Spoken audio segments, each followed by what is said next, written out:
Shefsky here, and welcome to another episode of Fantasy House.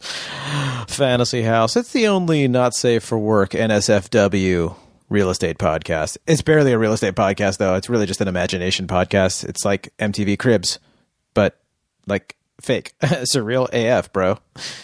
People are just coming up with stuff. We have adults getting into their imagination. We got riffing. There's no holds barred. There's no limits on technology, money, whatever you come up with in your own personal fantasy house. Every week, a different guest does that. They come up with a personal fantasy house. And there's always something. There's always something that blows my mind, that makes me excited. And it's just a ton of fun. So if you're a new listener, I think you're going to enjoy it because it's such a good time. If you ever liked Cribs, MTV Cribs, and you wanted to see it in a cartoony world, this is the podcast for you. And this podcast is brought to you by me, Jon Shefsky, the only realtor in Southern California. Due to recent biblical events, I'm the only realtor in this whole region of our beautiful state. I would love to be of service if you have any questions about buying, selling. If you're thinking about investing in multifamilies, I've got friends doing some really cool multifamily syndications with huge returns, low risk, huge returns. What else do you want? So yeah, if you want to talk real estate, hit me up, fantasyhousepodcast@gmail.com, or just go to my Instagram, Jon Shefsky, JONSHEFSKY. Why? Because that's what you should do. Hit me up. Click the call button or send me a message and we'll chat. My guest today, I'm really excited about. He's been a great friend of mine for, I don't even know, like 20 years, I think. And he's an awesome artist, hilarious. He's got a dark, hilarious sense of humor, and he's creative. He illustrates. He's in animating. He makes a bunch of cool stuff for like television shows and movies now. And his fantasy house is dope, bro. I actually had to edit this episode down because we ended up riffing for like 2.5 hours. And I was like, I can't put out a 2.5 hour fantasy house episode. I just can't do it. Maybe I will eventually. Maybe that'll be like a Patreon thing for my dab addicted listeners that are like, dude, talk about these houses and go on tangents for 3 hours, man. I'm bored over here. That guy who signs up for the Patreon, maybe that's what I'll do. But right now, this episode's like an hour and like 20 or whatever. So it was a great time, and I'm excited. His name's Mark Mendez, and yeah, dude, it's gonna be fun. So now, in the words of the great Angelo Bowers, let us do this. Won't you take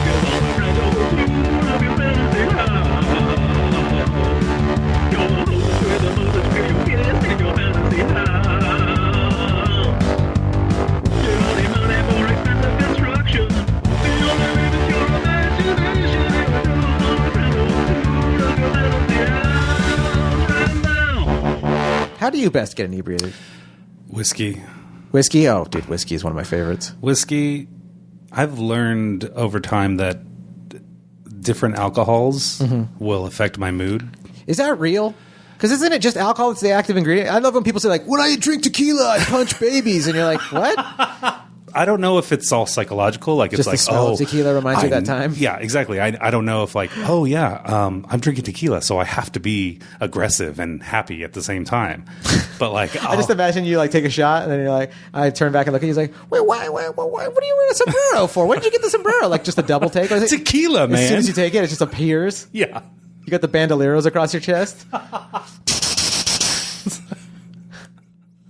reaching really deep into my Chicano. What happens when you drink whiskey if that's the case? Whiskey just makes me laid back and happy because all of a sudden you have a jacket on. You're wearing a jacket that has elbow patches. Yeah, exactly. Look at this library we're in. And a snifter. Yeah, is it a snifter or a sifter? A sniff. I think it's a snifter. Yeah, I'm a illustrator. You draw. You animate. Designer. You design. I work for a large corporate entity media company out of Playa Vista. I've been there for about 5 years, and we make huge social media marketing campaigns for our major motion picture studios. Yeah, like some big shows. What have been the most recent ones? Last thing we did was Secret Life of Pets 2. Nice. Yeah. The Detective Pikachu movie. I didn't even know they had it. That's Mazel Tov. Detective Pikachu. Detective Pikachu from the Pokemon universe. I did that. I worked on a great show for TNT called I Am the Night with Chris Pine and India Isley. It's about the Black Dahlia murders. Ooh, terrifying. Yeah. It was really good. Really good show. Yeah, is it super dark, I'm guessing, right? Super dark. I just like the colors that come to mind. You say Black Dahlia murders, like that pale vampire skin, old like rusty coppers and brasses that's all like varnished or whatever you call it. Her name was Elizabeth Smart. Tarnished? Yeah. Elizabeth Smart? Elizabeth Smart. Cool. Still haven't solved that case. She's like the murderer still...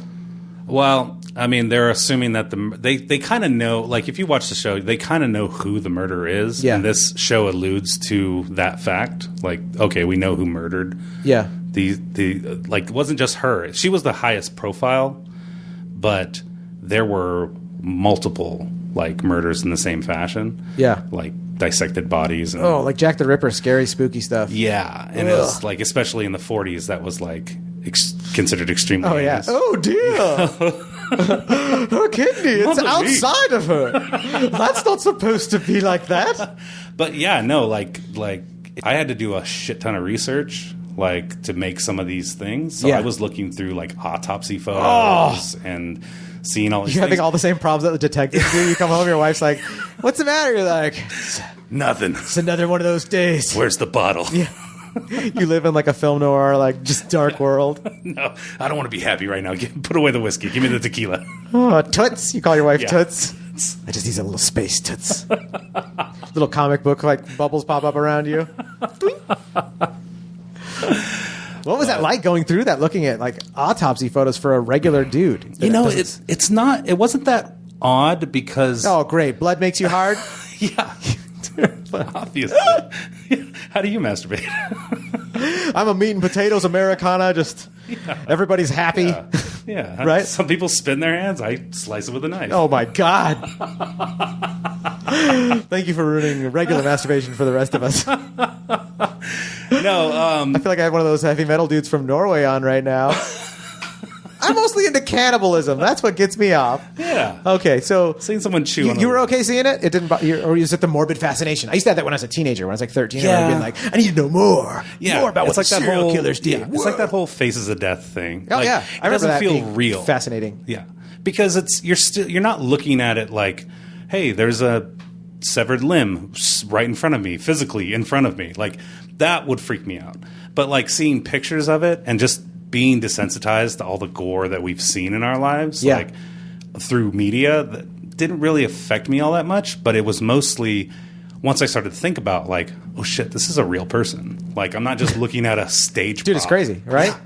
And that would kind of freak me out. Yeah. Like I'd have to go just watch like some comedy bits on YouTube or just rewatch Friends or Parks and Rec for the 30th. That happens in life. Anything bad happens in life, and we're just like, where's the South Park DVDs? Put them in the player. Yeah. Like a heroin addict. Yeah. Faster, get it in the player. Like just, I don't know what season. No, it doesn't matter what season. Just any season. I've seen season 1 and 2 too many times. So season 3 and up, just go. DVDs are just waiting for South Park to make you happy. Oh, yeah. Oh, how many times I've been in the fetal position screaming and crying over something crazy in life and being like, just South Park playing in the background. I never got into South Park. Oh, that's half your problem right there. I remember watching it early in my life, but I never really caught up with it. South Park to me, and I mean, this is just, it's a, what do you call it, a personal taste thing. You can't tell someone else to be into South Park, right? Yeah. That's fascism. And I don't believe in that, damn it. South Park, it's like, to me, it's just like good Mel Brooks films. Blazing Saddles, Spaceballs, and then he did some other ones. That's how I look at all movies. I'm like, have you seen any movies? Yeah, Spaceballs and Blazing Saddles, and then everything else was great too in the world. Mel Brooks does this thing where it's like it's nonstop silliness and dick jokes and sex jokes that are just corny and just just cheesy and politically incorrect. Yeah. And then there's that. So you're keeping laughing there. And then there's nonstop social commentary, making fun of fascist dictators, making fun of authority, making fun of the Jewy, like the ironies of life. Like, how could this happen? Like, it should be like this. But it's funny when the rich man falls off his horse and he's leaving and he just got his bag of gold. Everything should be good, but he died right there. And then he's about to be, you think he's not going to die, but then the next horse comes and runs him over. Like, it's just funny. And then someone farts and a titty falls out. Like, it's like all that stuff is like, that's life. Like, that's the chai symbol to me, just to me. But it's just like the whole thing. It's the most serious thing ever. And then it's just like someone making fun of their nutsack. Yeah. It's the whole thing. So I feel like South Park has that. Like, they could just constantly make fun of society and just like what it is to be alive. Yeah, and nothing's off limits. No, that's the other thing. It's humbling. Everyone, you have to, like, when you pay your ticket to watch South Park or watch Blazing Saddles or what, like, you're gonna get made fun of because guess what? You exist, so in some way or another, you're a fucking idiot and you're gonna get made fun of. Yeah, you know, I love that. But that's how you feel about Dahlia murders. Anyways, that's kind of like within the political scope of where I am today is like, I don't feel like anything should necessarily be off limits. Yeah. Not necessarily to like blatantly make fun of, but at least openly discuss. Yeah. And I feel like there's so many topics in the world that like doesn't allow for any of We can't even fix some of the most important things because people are like, we can't talk about that. You're like, I think we should talk about that. I think we should talk about it. No, it's offensive. You're like, I'm more offended by the situation that's happening that's hurting people. What makes you super happy? You're like, what gets you out of bed right now? What gets you out of bed? What gets you out of bed? Honestly, you know what gets me out of bed every morning? The idea of having a cup of coffee and having a cigarette on my porch. So that simple thing is something that you actually like really look forward to. You're like when I to do that. Like some people wake up and they're like the first thing they want to do is like, I feel like taking a shower. You know, cleaning off the sleep. Waking up, having the hot water, like hit your eyes and your face. Oh my god, it's one of my favorite things in the world. Opening up all those pores and just getting it all out, getting ready for the day. I can't even explain how great a shower is. That's some people. Yeah, some people like the idea of like putting on a suit and tie or putting on, a pair of jeans and going out to work. And you just described Bruce Springsteen and Christian Bale in American Psycho. And then you and me. I'm in the shower. That's the four of us living in a house. You're sitting on the stoop smoking a cigarette, drinking some coffee. I'm taking a long half-an-hour shower just thinking and meditating. And then there's one guy getting dressed, putting his tie on like, I'm going to kill a bunch of high-class hookers today. And then Bruce Springsteen like, I'm going to get out there and be the voice of the working man. Don't forget your end bandana, Bruce. The four of us live in a San Francisco apartment, a little house together in a weird cul-de-sac. No porch, just a stoop. So that gets you out of bed. I think that's beautiful. That's like a beautiful morning. Like that's your routine. That's part of your. So with my job, I work remote. Yeah, and so I don't typically go into the office. I go into the office. Our office is based in Playa Vista, but I typically don't go to the office very often.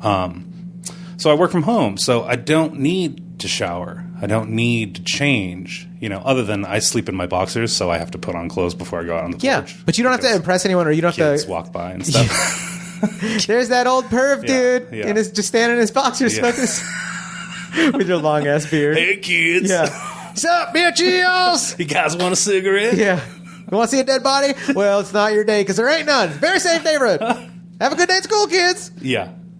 So having that cup of coffee ready, and it's never ready. My wife doesn't make Jicky doesn't make coffee. Okay. She will occasionally. And this isn't a jab at her or anything like that. It's like, that's my job. Yeah. Like, my job is to make the coffee and make the coffee for both of us. Like, you know what it's like to be married forever. Certainly do. You hurry up and get to the point. I have to go home. My wife's going to be really pissed. you have your duties. And hurry up and tell me about the fantasy house. I got to go. My wife's paging me. I got to go. I have a pager. She makes me wear a pager. I'm sorry. No, it's a beautiful thing. It's a beautiful thing. But sometimes you take pleasure in having your jobs. Like, whew. Yeah. Now I know what I'm supposed to do. It's exactly. like being in the military. Yeah. Well, that takes that out of the equation. If she's mad at me, I'm like, I just did what you said to do. But I'll wake up and be like, well, I make the coffee. You couldn't even just boil the water. Like, we use a French press, so it's we don't have an automatic coffee maker. Yeah. I think I said automatic. It's okay. No one's going to... Send your complaints just bad with words fantasyhousepodcast@gmail.com. I'm going to roast Mark and his... My horrible linguist. The idea of getting out of bed and having that first cup of coffee. And I'm weird about my coffee, too, because I only like a very, very specific creamer. And it's the Cold Stone Sweet Cream, creamer. Mm-hmm. I do exactly 1 tablespoon of creamer in my, regular cup of coffee. Yeah. I do. I know why your wife doesn't make the coffee. Yeah, exactly. She used to, and you're like, there's more than 0.3 milligrams of creamer, sweet creamer in here. And she's like, you know what? What you doing? This is too sweet. Yeah. She's like, oh, is there too much creamer in it? Guess who's making the coffee from here on out? Yeah, exactly. Freaking, what is his name? Raymond or whatever. So I'm very deliberate in how I prepare my coffee. Yeah. And I am very deliberate in that I will get my coffee, get my cigarette, sit on the porch that I built with my own bare hands. Badass. And humble brag. Yeah. He's a badass, just so you guys know. And I'll sit there and I smoke American Spirits, so they take about roughly 10 minutes to smoke. And that's just my okay, the day is starting. This is how it's going to go. That's your morning routine. Yeah. Yeah. Exactly. So that's a very important aspect of my life. If I don't have that, let's say I'm running late to actually do something. Whole day screwy. Oh yeah. Dude, I'm very similar with my morning routine. If I don't have it, I'm I'm missing something that I love it. Yeah. I love a good and if you're listening to this right now and you're and if you don't have a morning routine, can we both just say we highly recommend it? Do you highly recommend it? Because I anytime anyone ever has trouble in their life, John, I'm having a tough time. Do you have a morning routine? And I can tell you 9 out of 10 times they do not. And the people that actually take it seriously will tell me months later, dude, that is no joke. Yeah. There's a book called Morning Miracle. You can YouTube. You don't even have to buy the book because you can just YouTube it. You don't need 2 hours of it. You can just see 5 minutes what it means to have a morning routine. It's the best. Yeah, it's when things are for instance, if I have to take a shit before that happens, it doesn't terribly disrupt it. Yeah. But the worst is when I don't, and then I go outside. And so coffee and cigarettes typically are known as a diuretic. Yeah. So Tim, old friend of ours, he when he makes the coffee, all it takes for him is to smell and he goes to the restroom? And he has to go. Really? He has a Pavlovian response. Yeah. Wow. Yeah. So I even started to pick that up. It's I'm halfway making through the coffee and I'm okay, you got to take a break. Yeah, your hormones in your body are already telling you here's what's happening. And you're like, what? So if I wake up and it's okay, I don't have to go, make my coffee, get my cigarette, I'll go out and a quarter into my cigarette and a quarter into my cup of coffee, all of a sudden it hits. That's bathroom time. Now I'm coming back out to smoke my reburned cigarette after I'm done. My coffee's not as hot. It's completely ruined. What are you thinking about when you do? Do you have is there a common contemplation or common thoughts when you're warming up for the day? Is there a way you go through a routine in your head where you're planning what you're going to do? Or typically, I try not to look at my phone until I'm sitting down and having my cup of coffee. Yep.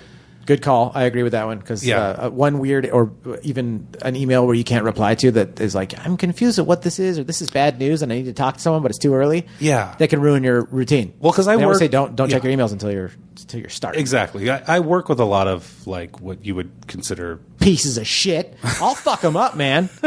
Let's dox them right now on this podcast. Fantasy House listeners, they're the most violent listeners ever. I'm just joking, guys. They're workaholics in a sense. That I'll be getting emails in the morning that I'll look at and be when the fuck did this get sent? And it's oh, you were up until 11:30 at night, still doing work. Yeah, you're, I'm almost 40 years old.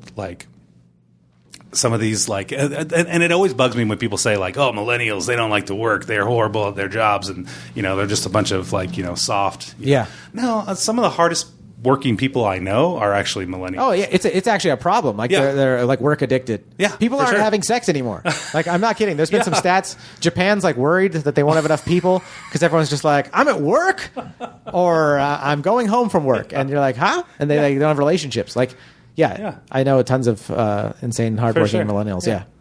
It's hard to say it. Millennials. Millennials. Feel like cable guy. I can't get my tongue to say it. Millennials. Millennials. But yeah, dude. So you're getting an email from someone like late at night. I get the same thing. I get real estate agents that don't answer at 8 or 9 in the morning. For sure. But at 10:30, 11:30 or later, you get an email from them like, oh, I've even got stuff like 3 or 4 in the morning. I was like, oh, this is either really late or before you start your morning miracle. 3 a.m. email, huh? You just get up or just go and get ready to go to bed? So you can't deal with it right then and there. So it's better to not even read it till business is open. And not even just like emails or stuff like that. It's like, news. Like I don't want to read that shit. Like Trump did something else today. Or like this Democrat did this today. This You're listening to Live. The world sucks, and we're going to remind you of all the bad stuff and not tell you about the good stuff.com news. Yeah, it's just like, man, I don't want to be reminded of that. Like the first thing I get up. Like, what if you woke up, your alarm goes off, and it's like the sun will explode in 500 million years, so none of this even matters. You're like, huh? Don't tell me that. I'm saving for retirement, man. I was about to pet a kitty right now. No, I got plans next summer. I'd actually be fine with that if I just got an alert that said, hey, the world's ending tomorrow. So some of us would want that. You'd say yes to it. I'd be like, nope, don't send me that. Oh, yeah. I do not give you notification. Yeah. I have I don't want this app to send me notices. I have a baggie full of heroin that's about 10 years old that's just waiting for the last day on Earth. That's what you're going to do is heroin? What if you don't like it and then you're like, there's lava everywhere and this heroin doesn't make me feel any better about it. Everything's exploding. The devil himself's like hanging over you and you're like, heroin's not working. It's like everyone's like go bag. It's like, yep, got 4 bullets. I got 1 bullet for my wife, 1 bullet for my dog, 1 bullet for my kid, 1 bullet for me. It's like, no, I got a big bag of black tar heroin. Everyone's shooting up. Oh my God. I hate needles. That'd be so crappy if that was the end of my life. Like I don't want anything going intravenous. You're like, come on, it's the end. You don't like needles? No. You were a tattoo artist. Those go into your skin. They don't go through it. I don't like things that go through. If something pokes through it, it's like, it's just same like how I don't like gore and inside people's bodies. Okay. I'm just like, don't go in there, man. You know what I mean? It's like, it's just nothing good goes in your skin. Mosquitoes go into the skin, right? Oh, yeah. Sweat comes out when things are going good, right? Yeah. Making love, exercising. Yeah. I'm not saying it's the same thing, too. I'm saying like they are the same thing. Riding a bike or making love. But it is a form of exercise. But you know what I mean? Yeah. Like sweat comes out. Intense situations in life. Perform, fight or flight. You get to our age, and if something's going into your skin, not good. We're not made for that. That's why I like infections and all that stuff. That's why we got to respect antibiotics, which is the theme of this episode. I'm just joking. Our new pro-vaccination podcast. I don't even care about vaccinations. I'm like, can we keep working on antibiotics? Yeah. Apparently the staff's getting pretty crazy. That's the first thing you do. That's perfect segue. That's the first thing you do when you enter my fantasy house. Really? You get vaccinated. That's hilarious. Tell us what it looks like from the outside. What's the geographic location?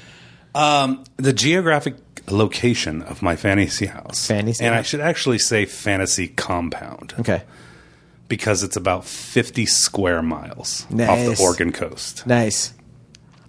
I was thinking about off the coast. It. Yeah, I was thinking about making it into like a mobile spaceship type of house. Yeah. Like where it could elevate or hover over, the world and transport anywhere. But I'm like, that's just I just don't like the idea of that. Like I like stations. Like one of the things about me is like as a child, I've moved around a lot. Yeah.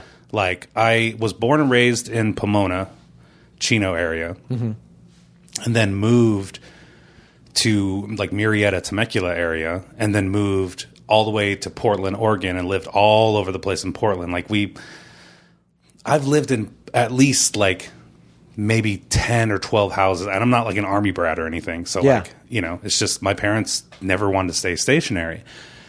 And so I kind of have grown to, and even when I came back to California, and I had an apartment in La Habra, I had an apartment in Whittier, I had an apartment here and there and there and there, and it was finally not until I bought my first house that I was like, I'm going to live in this house forever.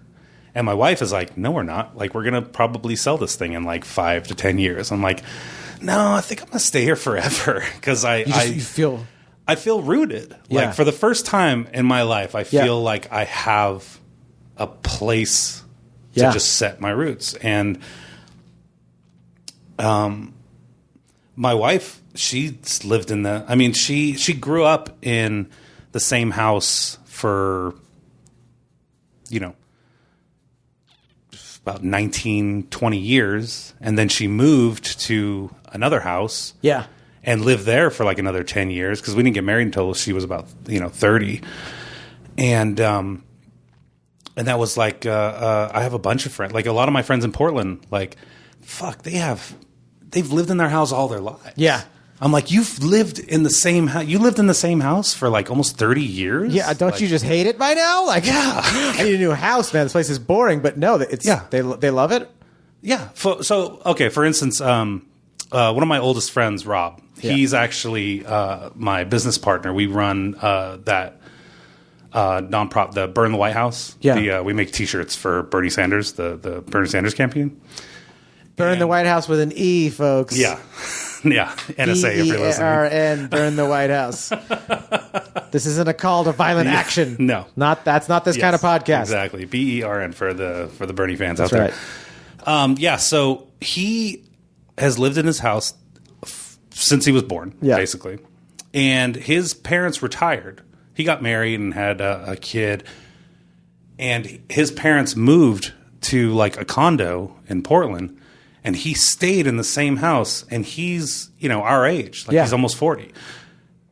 He's lived in the same house for 40 years. Like, that's just nuts that's a trip, to me. dude. Yeah. That is a trip. Yeah. I didn't even realize that. But it is cool, and there's something traditional about, like, assuming your parents' responsibility on their house, like, and becoming the, the caretaker of that house. Because that's badass, like, to pass a house, assuming that he stays there as well and passes it on to the next generation. Yeah. Like, that's super cool. I remember being really emotional. The last house that was, like, in our family since I was born was my grandparents. When they passed away, the family sold it up, and it was split up between everybody and got sold. And it was really emotional. It was like, we should have this house, should still be the family house, Yeah. So it's kind of cool that he had the luxury of staying in. And then also the downside is like, I've seen this angle a lot. This wall over here, very familiar. I don't even have to look. He goes through it like a bat, just in the dark. He's like, yeah, I know. It's 7 steps that way, 23 steps that way. Duck. All right. There was a table there. There's still a chandelier. You just know it so well. Yeah. For sure. So you like the idea of being rooted. I like the idea of So this is an island off the coast of Oregon? No, it's not actually an island. Okay. It is literally just the coastline. Oh, okay. So I want 50 square miles, and I'll explain why it's like 50 square miles. You fucking better. You're going to need permits, fantasy permits. Exactly. So yeah, the complex, the only way to get to it, there's a private road, but it's an off-road private road with like actual hips and jumps and stuff like that. Like you literally have to take an off-road truck to get to the compound. Yeah, I would love that. Except for if I had diarrhea or some sort of backache. Yeah. Either one of those. I really gotta go. Can we stay away from can we not take a couple jumps right now? Yeah, sand rails and all that fun shit. Oh, fun. You get to, Do you drive those in real life? We've never done that before together. No, we've never done love that. off-roading, but we've never gone together. I know. It's like one of my favorite things to do. I've used to go off-roading a lot with my dad. My biological father. Yeah. Back in the day, he used to take us up to Azusa in his like Jeep truck. Yeah. It's still huge up there. It's still a huge Jeep culture. Is it really? Yeah. Oh man. There's an Instagram. I forgot the name of it, but I watched some of their videos. Yeah, there's a whole Jeep crew that goes up there. I want a big truck. Yeah. But anyways, the alternate way to get in is like, some sort of aircraft. Like there'll be like a small private like airport hangar type. There's no simple, quick way to get in on an easy road. No. Okay. Totally. And so you're really waiting for Amazon to have their drones. You're like, because by the time the eggs get here, so that's the thing though. So the entire compound, think of a more serious, less polyshore biodome. Yeah. Okay. And so the whole entire Sure you don't want to make it more polyshore? Yeah. I'm just saying, oh! Nobody's in the juice on my property. So then the whole entire place is sustainable. Okay. So you have like an entire farming community that exists. You have a natural forest and climate area. The whole entire compound is complete with its own like climate control, and it can be cordoned off to be like, okay, the forest is wintertime now. Oh yeah. The desert portion is cooler than normal or whatever, And so this has its own ecosystem. Exactly. It has its own ecosystem that allows you to do and who would have thought the guy that wants to have the exact measurement of his coffee and how it's made would also be like, and this thing I live in, you can control every fucking part of it. Let me tell you how the coffee's made, the oxygen is made. Yeah. Right? I love it. Me too. It would be so amazing because it's like, okay, so one of the biggest things is I would have I don't know exactly what you would call it. Not a reanimation because you're not reanimating something, but you know how they're developing all that like fake meat in the laboratory? Yeah. Like growing meat instead of like, cows and all that kind of stuff. I mean, hopefully it's going to be good too. Yeah, they've been working on some gnarly experiments. Right? So, and not to mention like I'm not by any means like an animal rights activist. Like I try to buy things that are sustainable. I try to buy things that are humanely slaughtered. But you're a very mindful dude.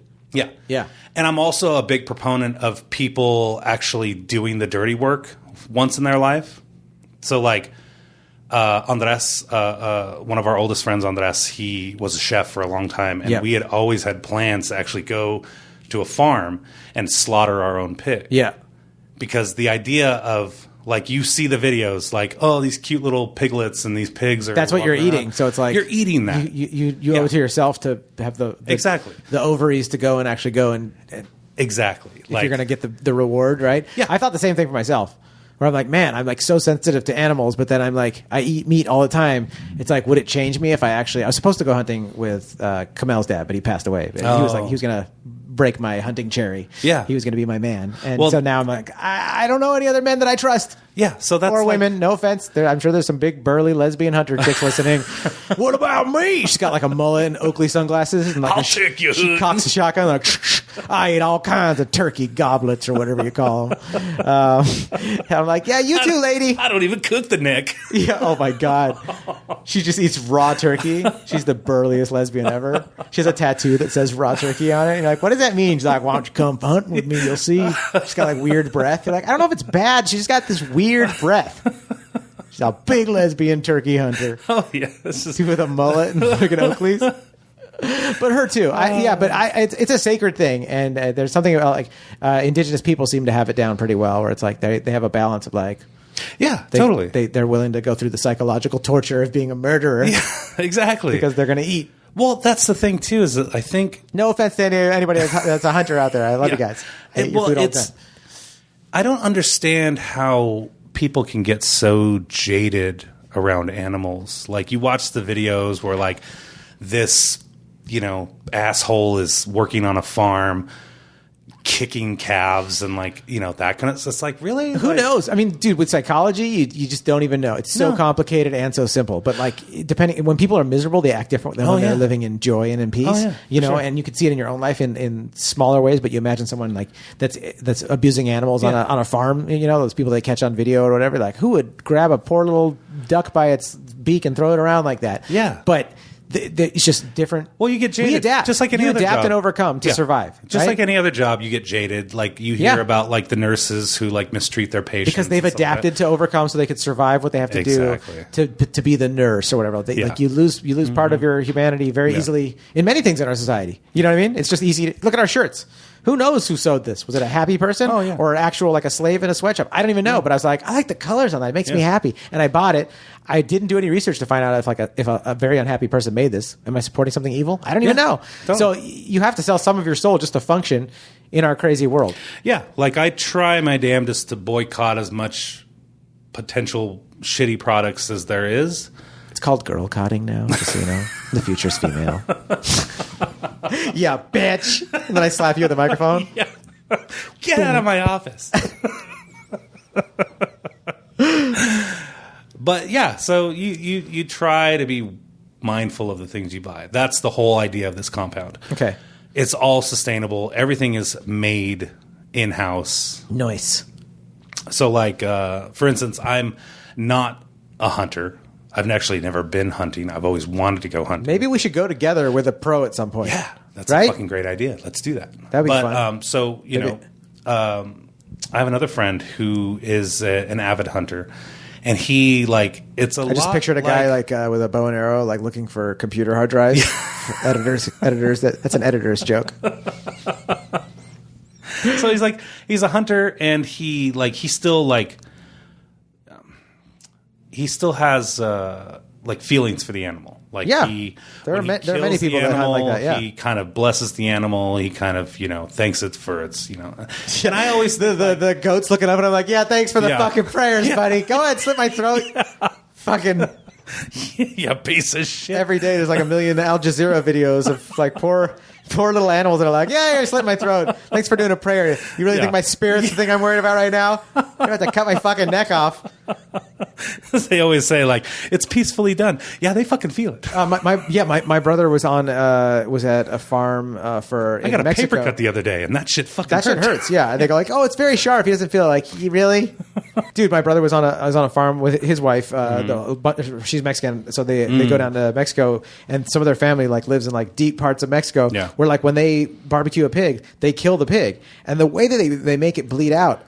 My brother told me he was like in shock watching how long this pig died for, and he's like, the pig is a smart enough animal to where it's like it was freaking out, and he said it was awful, and it bothered him for a while. Is he a vegan now? Not at all. No, but he definitely, like, if you have like that kind of empathy, you will probably feel like, what is going on here? Yeah. There's got to be a better way. Well, he's definitely conscious. Conscience. He's conscious. He's yeah, conscious. but at what point? Who knows? But still, I mean, like, if something's freaking out, as an intelligent being, like when something's freaking out, like, no, I'm not gonna lie to myself. That thing is freaking out. And that's not a good feeling to know that's happening. Yeah, there's that whole style of like bloodletting the animal or bleeding the animal out. Yeah, that's what it was, and it's like. That's based on like old spiritual stuff. That you're like, I don't think that's the nicest way. I know, like, I feel like Les Stroud, the Survivor Man dude. I think he was big on, like, he would talk about dispatching an animal, like the way he puts the knife through their spinal cord. Like, they are gone before they have a chance to. It's like in the movies when they get their neck snapped, but with a knife. He's like, before they even know what hit them, they're just done, lights out. And I was like, all right, that seems fair. Have you ever seen a baboon or a group of baboons eat like a baby deer on a Discovery Channel kind of thing? No. It is. I think I have PTSD from it. Dude, I watch them. They're like slowly too. They're smart enough. I almost want to like reprimand those baboons. Like, you know what you're fucking doing. They're eating slowly, like with that deadpan like look. They're ripping this like baby deer's guts out. Yeah. And the baby deer's laying there and it's barely even screaming. It's like, because it's just like, it's confused and in pain and just like probably about to pass out, right? And they're slowly eating it. And you're just like, dude, could you just snap that thing's neck? Just be cool. I know you got to eat the deer. Yeah. I know you're a hungry little baboon, and there's no McDonald's for you to go to. It's the way of the wild. Nature's brutal AF, dog. Yeah. But like, for sure. But like, even those baboons are just like slowly eating it. Like, what are you gonna do, huh? And you're like, I think what you could do, Mr. Baboon. The baboons got so Jewy all of a sudden. I was like, what you could do, Mr. Baboon, maybe snap that guy's neck, or like, I get it, you got to eat him. So yeah, it's brutal out there. Yeah. So in your compound, so my compound, I think for me, it's very much like that primitive kind of. You have to work for your meal kind of thing. It is. It's like in Jurassic Park when they're like, he wants to go out and He wants to hunt. He's a hunter. Yeah. He'll say it. Clever girl. Clever girl. Note to any of our listeners, it's really fun to tell your wife clever girl when she does something. I just did that in the that other accent. day. I did to Liz. I just did that. I'm like, clever girl. Clever girl. Then you just get the stink eye back. Like, shut up. Clever girl. She just walks into the room and you're just ready to get it on. Also fun to, Clever girl. Then she pounces. Yeah, and she goes like, have fun with your clever girl by yourself. Is that the name of your new fleshlight, Clever Girl? Because I ain't coming to bed with you. Yeah, my wife has never pounced on me. I don't think any wife has ever pounced on any man. She walks in with a strap on and she goes, "Clever girl." You're like, huh? What do you mean? Get out of here. It's also fun to say it to your guy friends too. Our friend Adam loves to be told "clever girl." Clever girl. Oh, shit. All right, so what does it look like when we get to your actual house, the compound itself? Is it the biodome look? Like, is it the big glass? No, it's more of a... I understand you're not much of a Marvel Universe... Are you a devout Marvel guy? No. Okay, have you seen Black Panther? No. Or have you seen the Avengers or any of that? Okay, so your listeners who have most likely seen the most recent Marvel movies, Wakanda is a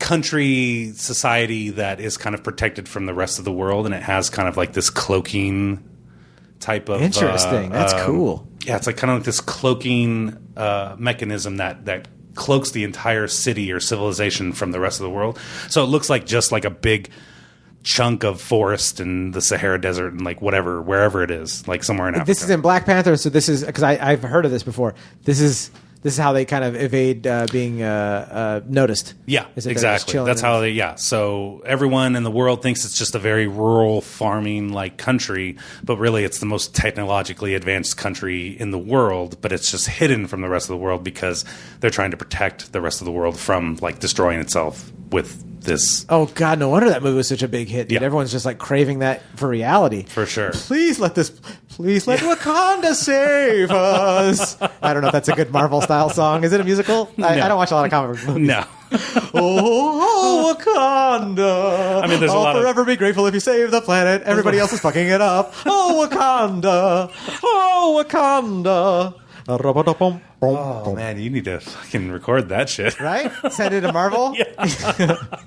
You guys, just so you know, I've got time, but when the 20th anniversary Criterion edition comes out, I have a plan to redo the soundtrack. It's like The Lion King. Every African movie needs a musical score, right?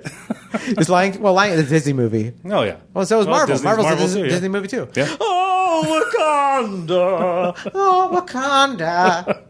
Please come and save us all. So it's got that cloaking type of thing. Yeah. But it also is a protective, like, force field type thing. Okay. So it can't be attacked, you know. This is your place has that?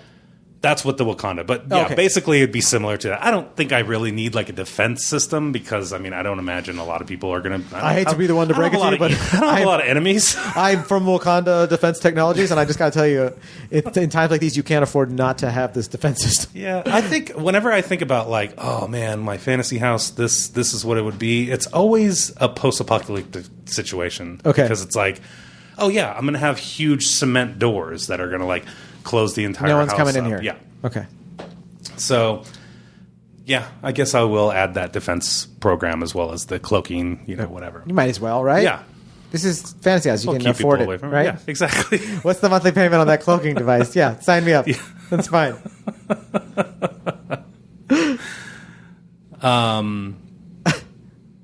So once you get inside, I wouldn't be afraid of having like an automated like voice system. Yeah.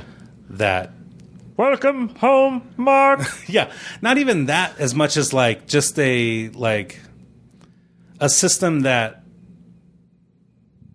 you just speak to, like, and it has a conversation back with you. Yeah. Like, and I don't know what the fuck's up with you. Yeah. You're like I don't need a physical being greeting me at the door. That's fine. Yeah. This is your fantasy house. Yeah, you don't have to have one of those. Some people want those though, and it's okay if you want those too. Don't feel bad, guys. It's like this is also hard because it's like I'm married. Like, where's my wife in this whole situation? That doesn't matter. This is your fantasy house, and you can do another one at another time. And this one, it doesn't have to be. This is for you. If you're feeling like you want to share a fantasy house, great. Yeah. If you're like, oh, my wife? Oh no, she's not in this fantasy. You're like, that's totally fine. You're free here, baby. If you're listening, yeah. Sorry, I love Jakey. you. Yeah, this is John's fault. but this house exists after you're That's gone. like when someone gets mad at you for something that happened in a dream. She's like, your fantasy house didn't have a lot of my stuff in it. You're like, oh, wait, what? Was it supposed to? This is my fantasy house. What? What's it look like when I walk into this puppy? So I'm a very big fan of mid-century modern. Yeah.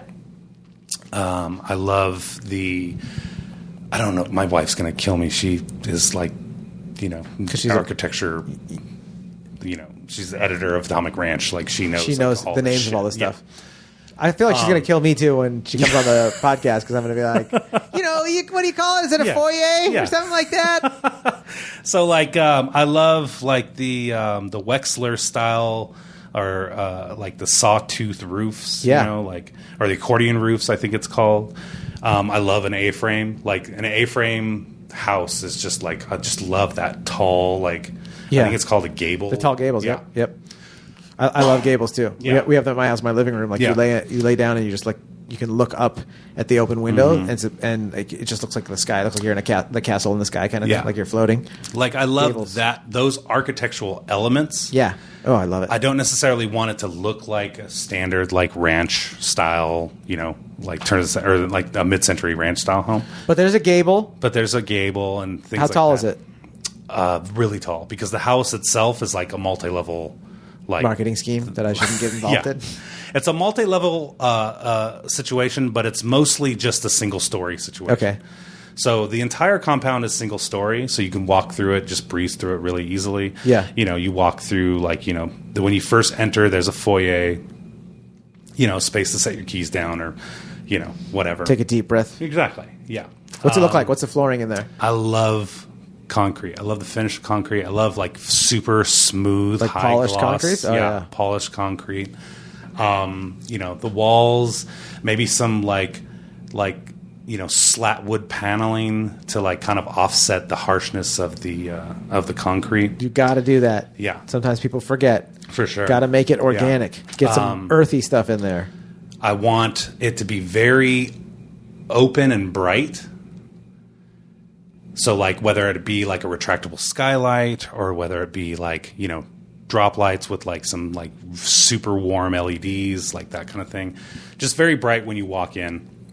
And then if you go to the left, there's just, a main room that allows you to like actually sit down, and it's all like super modern furniture that looks super uncomfortable, but it's actually engineered to be the most comfortable furniture in the world. Welcome to the palace of the best of both worlds. Yeah, totally. You can have your cake and eat it too there. Exactly. So it's like you have the cool, like you've seen it all the time. Like the coolest looking furniture is always photographs so great. Yeah, but it's the stiffest. I don't want to like. You just want to sit and have a drink and then get up and leave to go somewhere comfortable. Yeah, right. You want the shitty, like recliner, lazy boy, like plush couches that you like sink into. Yep.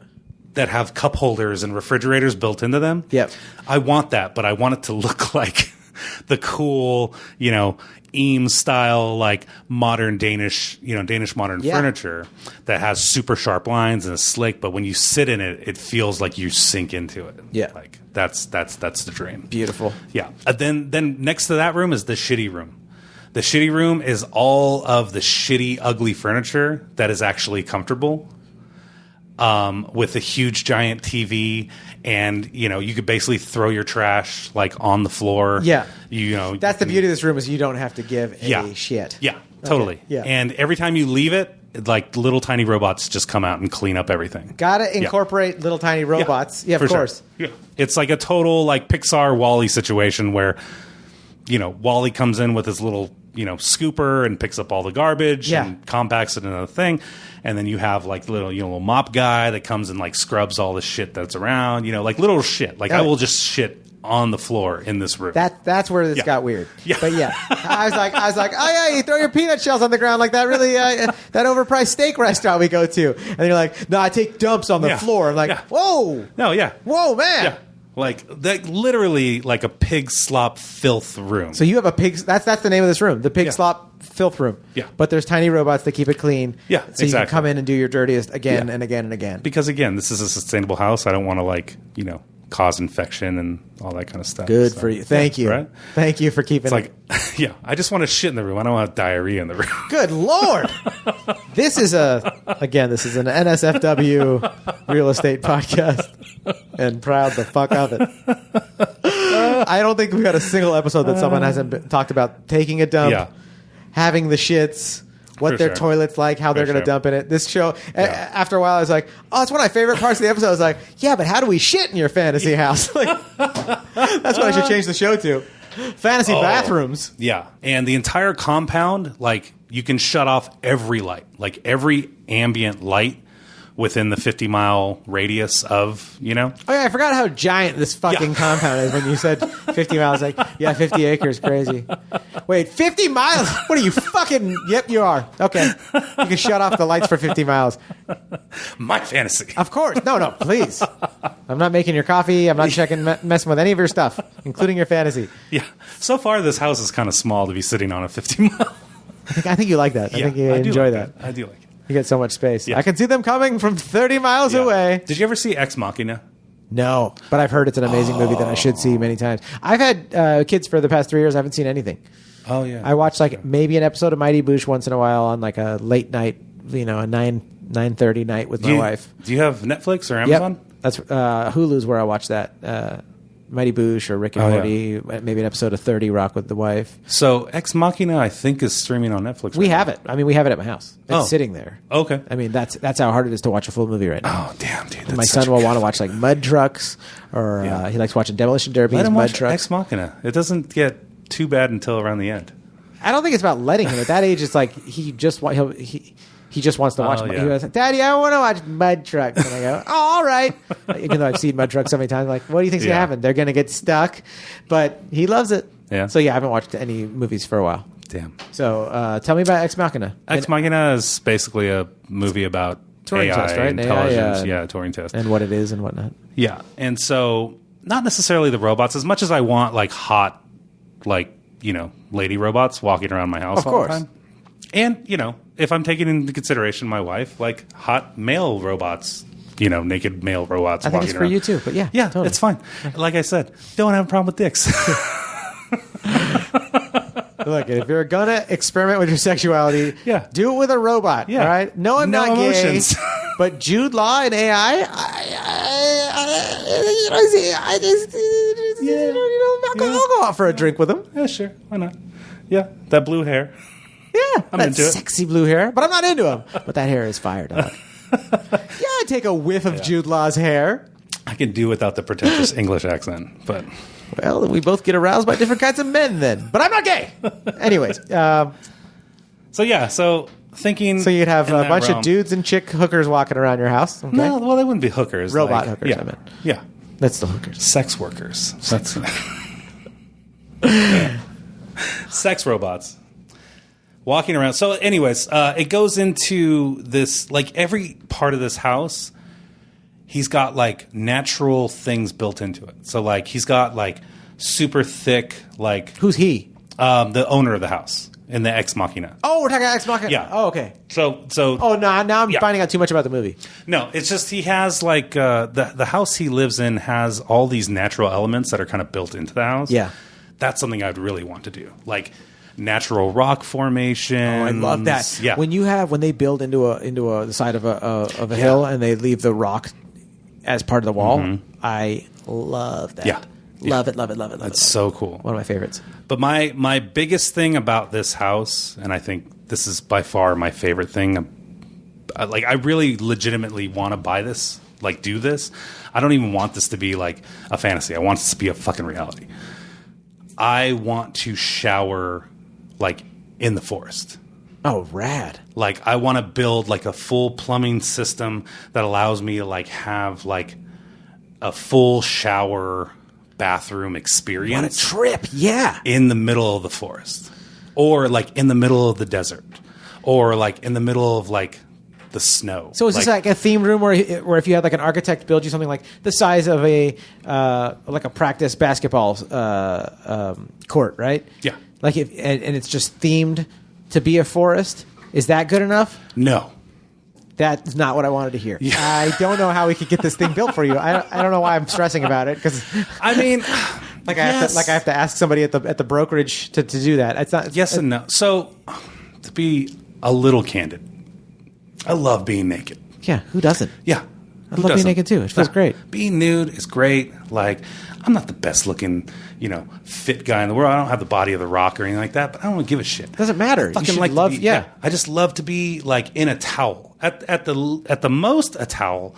At the best, like just walking around naked. I mean, it's just for practical sense. It's a towel, not because it does feel great to be naked, but there are certain things where it's like, I'm glad I'm not a nudist when I'm frying bacon on the stove. Yeah, you know what exactly. I mean? Like, yeah, it's good. Everyone, yeah. Well, I mean, it's leather, practical. Cool leather, workman's like apron when I'm cooking in the kitchen. That's fine. But no, like that's the whole idea of this compound too. And everyone who comes to the compound, they have to be naked too. That's nudism rules. Yeah.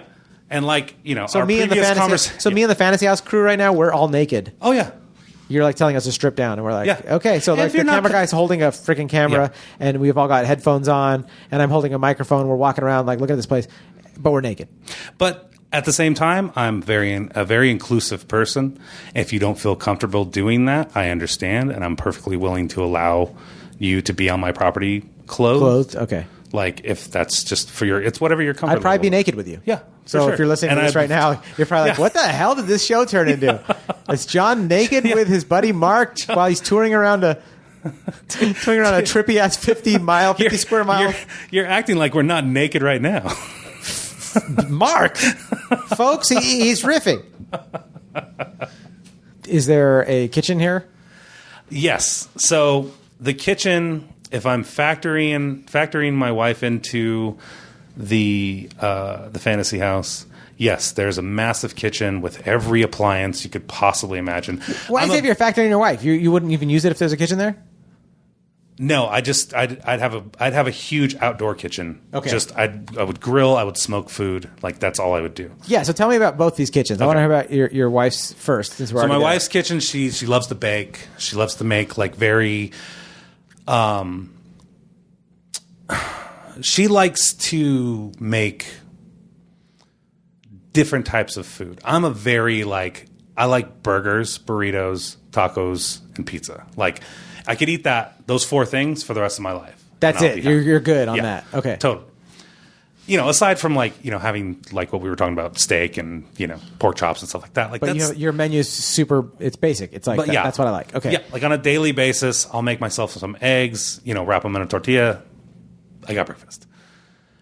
For dinner, like I'll make some tacos or go buy some tacos, or I'll make a burger. I'll go buy a burger. That kind of thing. I'm not much of a cook. Like there are things I can make, but like the most amazing ribs ever. Back that's ribs. Chicky. Well, yeah, that's Chicky. Yeah. But you guys are a couple, so it's a team, right? Yeah, I'll take full credit for right. You get the assist. Yeah. She gets the goal. Everybody's happy for sure. I mean, I did finish them on the grills, right? Yeah. So there you go. But yeah, no. So for her, it would be, convection ovens and top of the line stoves, top of the line refrigerators and freezers, salamanders, all kinds of shit just to make whatever the fuck she wants. Yeah. Like she literally says, I want paella tonight. She has everything. She has that giant trippy ass gong pan from Spain. Exactly. I think it's huge. Okay. Yeah. And then for yours is outdoor. Mine's outdoor. So I have a giant barrel smoker where I could literally smoke an entire cow if I wanted to. You just push a full cow in there. We don't even kill it. Yeah, he just goes there. He's like, and then he hotboxes himself to death, and then brisket's ready. Maybe a small wood fire oven to throw some pizzas in there, or maybe roast some vegetables or whatever. Yeah, the smells and the flavors from wood fire is going to be. In her kitchen, everything is natural gas powered. But it's actually produced through a recycling treatment center that's on the compound through all the agriculture that we have. Yeah. So all of the cow shit, the pig shit, the chicken shit, the human shit, the horse shit, every, the composted, everything like that. Yeah. All that methane is collected and recycled and used to cook whatever and stored in canisters to cook whatever. What did you cook these ribs with? They're delicious. Well, you see, it's a combo of all the shit. So there you go. Yeah, that's very efficient though. I love that it's eco. I like having an eco burrito at your house. Well, I mean, that's the whole thing is it's the whole idea of like having a sustainable like system is that we don't need to go out and get anything. Yeah. Like we don't need electricity because everything is like solar and wind generated. We don't need gas because everything is shit powered, and we don't. It's a trademark, folks. Yeah. Don't get crazy with it. Shit Exactly. powered. Water-wise, Powered by shit. Water-wise, we're on the beach. We'll have like an actual like, I think, what is it called? It's called a desalinization. Oh yeah, Like desalinization plant. Yeah, desalinization that's how they. plant. That's how they take the salt out of water. It takes seawater and then repurposes that salt, because that's the thing about I've been reading a little bit on that, and it's like, yeah, but you're taking all the water out of the ocean and taking the salt out of the water to make fresh water, but you're putting all that salt Is that what back happens? into the ocean. Like that's kind of what I was reading. Interesting. And it's like, isn't that? Put it on some French fries, right? Is that what you're thinking? No, I'm thinking more like, okay, like the sheer amount of like salt that you're putting back into the water, isn't that going to kind of You're offsetting the balance? Yeah, you're going to offset like up the balance. giant fish tank? Yeah, Yeah, exactly. that's true. My brother used to have saltwater fish tanks. Exactly. You got to mess with that pH, get it right, dude. And they're making it harder on themselves. They're Exactly. Like, it's really hard to desalinate this water. It's getting a lot more salts per ounce of water. Yeah. What's going on here? They're like, Yeah. well, sir, we've been putting the salt back in. But again, into the water that we're pulling the salt out of? Yes, sir. But again, whose don't idea quote was me. that? Yours idea, sir. Yeah, don't quote me. I don't know necessarily that that's how it's being But done. in order for the bit that I was just acting out to be, that's what you read, and that's Yeah. truth. I hope Sorry, that. Okay, so I failed improv what are you using the college. salt for in your compound then? You got to have something good to do with it. You have a bunch Yeah. of parrots that are licking it. Yeah, I mean, with all that extra salt, like, maybe I start creating like salt flats, or I actually take that salt and I export it, like, through a process of, however they do that, and then I sell it off. So eloquently explained. Yeah, right. Now, if you look closer, Yeah. you'll see that we use a process of however they do that. However they do that. You don't call out a bullshitter when he's bullshitting. Yes, you do. If you're like, I'm the bullshitter here. I read that however they do that is coming onto, it's going to become a YouTube Red series soon. All right. So where else? Is there anything else in the house that we should look at? Yeah, I mean, the garage is a very, very important part because, as you know, I like to tool around. I like to do woodworking. Yeah, you're a creative dude that likes to work with his hands and do woodworking. For sure. You've done so much to your house too. Yeah, I love. It's funny because I feel like I would quit my job if I could do that full time. Yeah. We got ourselves a regular Nick Offerman over here, folks. Yeah. A real man's man. Like, I wish, like, I could, like, just suffice off of, like, creating, like, a YouTube channel of me making shit. Yeah. I've always been an artist. I've always been an artist. Down, down, down, down. But I've never... I don't want to be an artist anymore. Yeah. Like... You grew out of it. A lot of people ask me, like, do you just, like, love what you do? And it's like, I like what I do. I don't love what I do. If I could go back in time, like, I would take that welding class. I would take that carpentry class. I would, like, work with my hands and build things and stuff like that. But at the same time, it's also a mood thing. It's like some days I'm like, I don't want to do this anymore. But then other days it's like, you know what? That's for anybody. I mean, that's why exactly. all the famous musicians that you're like, that guy gets to play that song all the time. It's like, I need heroin. Yeah. I'm miserable. You're like, huh? The saddest thing for me is that, like, it started to feel like work, like doing what I do, illustrating, designing, animating, all the things I do now. It now feels like work, especially when you work in a corporate like setting and you're dealing with corporate clients and stuff like that. Like, the things you do are for them, they're not for you. Yeah. Whereas, like, the things I do to the house, the things like, laying concrete, building a deck, building a plunge pool, like doing all these things and building an addition that I want to do, it's now, those things are for me. And so it allows me to kind of get away from that corporate setting that, this isn't like, everyone always asks, like, oh man, you're working on your house so fast. Like, you're doing things like every day. Having a blast doing it. Yeah, because I like doing it because it allows me to escape from my normal day. And it's like, a lot of people don't understand that. It's like, you like sweating, you like digging holes and moving dirt and stuff like that. It's like, no, I don't like that part, but it's all a part of like what I'm trying to do. The whole process that you love. Exactly. It's like my favorite process is when everything is ready and I can start building. So when everything's ready, you can start building. The excitement of that part is like, oh yeah, like a chef in a kitchen. For sure. So what project would you be working on right now? Like showing the crew while we're here.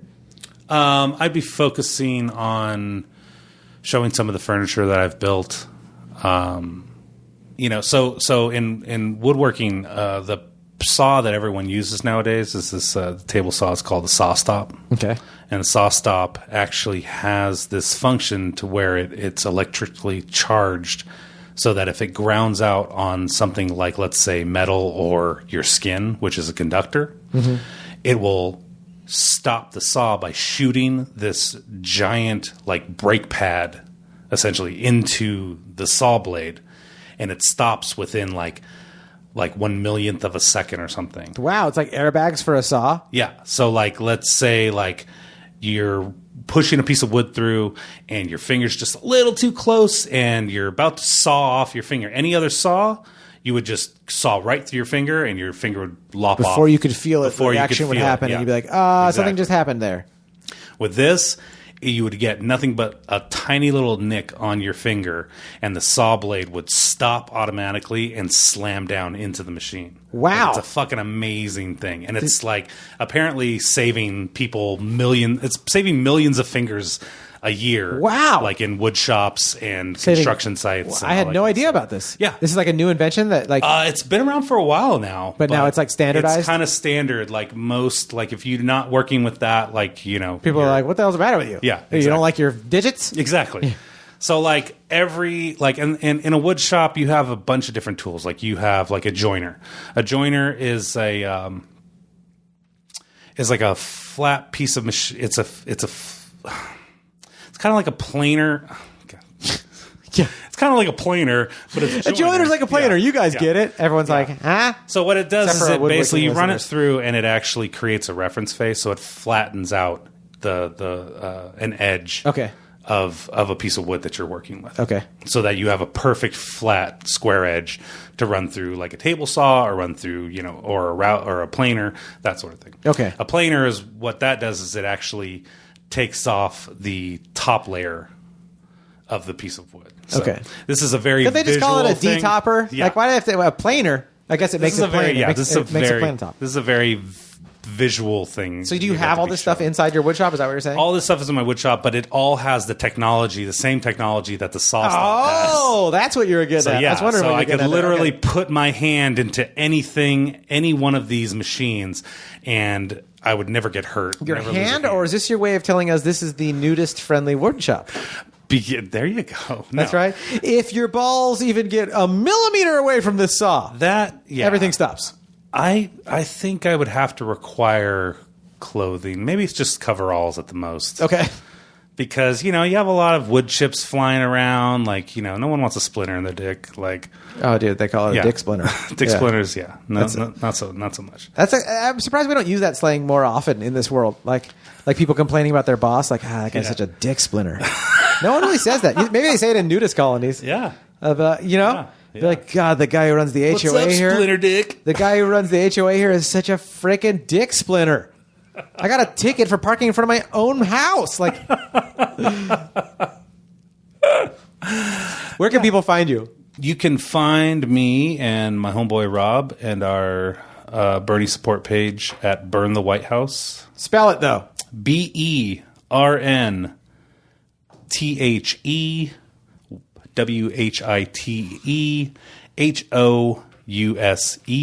Burn the White House. You do realize you spelled burn wrong, right? Did I really? Did I really? Did I say BUR? No, I meant like burn, like you spelled burn BERN. Yes. And then you schooled me like if I said like you spelled burn wrong, you're like, yeah, it's a play on words. Yeah. Like I was like, you stupid commie, you spelled burn wrong. You're like, no, actually that was intended. Yeah, burnthewhitehouse.com. So great. I love it. You're wearing the Dead Milkman parody shirt. Yeah. If you're a Dead Milkman fan, Mark has a freaking badass Bernie Sanders. I do. So yeah, sure. The whole idea is that we took a bunch of 80s, 90s punk rock bands, and we mashed them up with Bernie Sanders. So, for instance, there's a Bernie Misfits. There's a Bernie as Milo from The Descendants. Dead Milkmen. There is a Bad Religion version. There's, there's a million of them. So, yeah, burnthewhitehouse.com or at Burn the White House. Could you do Instagram. A Bernicy House of the Fantasy House logo, but it says Bernicy House and it's Bernie's head instead of mine? Burn the Fantasy House? Well, that's, again, you with your violent call to actions. Don't listen to him, folks. He's inciting riots over here. We got a regular Jim Morrison. Yeah. Thanks for having me and us at your fantasy house, dude. Yeah. I feel like a hashtag blessed guest. My favorite thing, dude, was just coming up to the house, having to off-road my way in. Yeah. And showing up naked because I got the email from you. Yeah. So and the golf cart ride to the outdoor toilet. Yeah, dude. Yeah. Well, I always love a good grumpy. Yeah. Hashtag blessed guest. Thanks for being here, dude. Thank you, man. Oh, so good. Guys, thank you for tuning in. If you enjoyed this episode, give us a 5-star review on Apple Podcasts. Hit the share button. And most importantly, keep using your imagination. Have a great day. Let me know if you have any questions about anything. That's kind of vague. If you have any real estate questions, hit me up on Instagram at JONSHEFSKY. All right, guys, be silly and have fun. Mwah.